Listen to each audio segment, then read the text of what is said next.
Operational holder की mapping. जब data entry process समाप्त हो जाती है तो सुपरवाइजर को यह सुनिश्चित करना होता है कि इसे दैनिक या नियमित आधार पर सेव और अपलोड किया जाए। किसी गांव की डेटा एंट्री प्रोसेस पूरी होने के बाद हमें डेटा की मैपिंग करनी होती है। नेविगेशन बार में फेज 1 पर जाएं। ऑपरेशनल होल्डर की मैपिंग ऑप्शन पर क्लिक करें।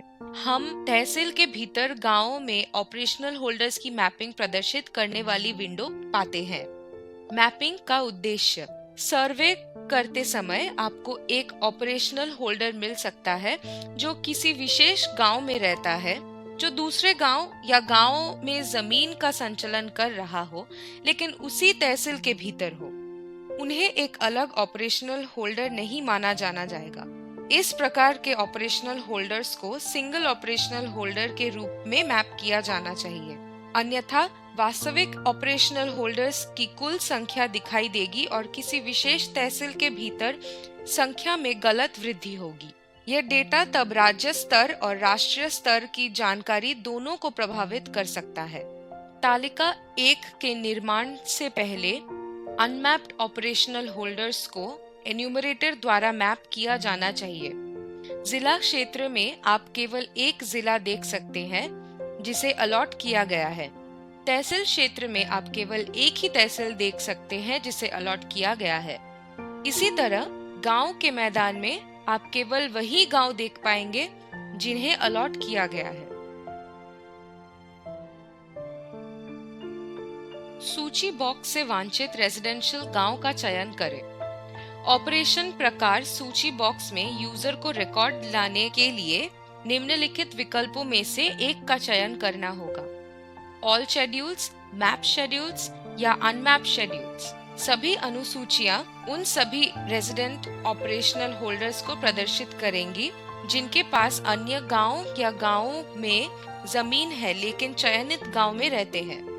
मैप किए गए शेड्यूल के विकल्प में ये उन सभी रेजिडेंशियल ऑपरेशनल होल्डर्स को प्रदर्शित करेगा जो पहले से ही नॉन रेजिडेंशियल ऑपरेशनल होल्डर्स के साथ मैप कर चुके हैं। मैप न किए गए शेड्यूल में ये उन सभी रेजिडेंट ऑपरेशनल होल्डर्स को प्रदर्शित करेगा जिन्हें नॉन रेजिडेंशियल ऑपरेशनल होल्डर्स के साथ मैप नहीं किया गया है। उपयुक्त जिले का चयन करने के बाद तहसील और गांव सूची बॉक्स से सभी अनुसूचियों का चयन करें। आपको विंडो के दाईं ओर एक प्रोसीड बटन मिलेगा। इस बटन पर क्लिक करें और आवश्यकता के अनुसार रिकॉर्ड प्राप्त करें। विंडो में हमें निम्नलिखित प्रदर्शित करने वाले 4 कॉलम मिलते हैं: अन्य गांव में चल रहे होल्डिंग की जानकारी, इस गांव में चल रहे होल्डिंग की जानकारी, कंफर्म और पिक। L1 डेटा से हम एक विशिष्ट गांव में रहने वाली परिचालन धारक के बारे में पता लगा सकते हैं, लेकिन उसी तहसील के अन्य गांव में परिचालन धारक हो सकते हैं। पहले कॉलम में हम नाम, लिंग, सोशल ग्रुप, पिता या पति का नाम और ऑपरेशनल होल्डर आईडी के साथ रहने वाले गांव पाते हैं। पिक के रूप में चिन्हित अंतिम कॉलम पर जाएं और L1 डेटा पर क्लिक करें। रेजिडेंट ऑपरेशनल होल्डर्स के नाम और विवरण के साथ एक विंडो दिखाई देती है। नाम और अन्य विवरणों को मैप करें और बाईं ओर स्थित चेक बॉक्स पर क्लिक करें। आप पाएंगे कि ऑपरेशनल होल्डर का विवरण कॉलम 2 में स्वचालित रूप से फील्ड हो जाता है और क्लिक स्वचालित रूप से पुष्टि के रूप में चिन्हित कॉलम में दिखाई देता है। यदि किसी को मैपिंग प्रक्रिया में कोई गलती मिलती है तो कॉलम 2 में डेटा को डीसिलेक्ट करने के लिए कंफर्म बटन पर फिर से क्लिक करना होगा।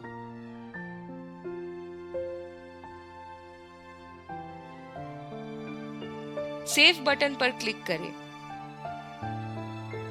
यही ऑपरेशन मोबाइल या टैबलेट जैसे किसी भी एंड्रॉयड डिवाइस में भी किया जा सकता है।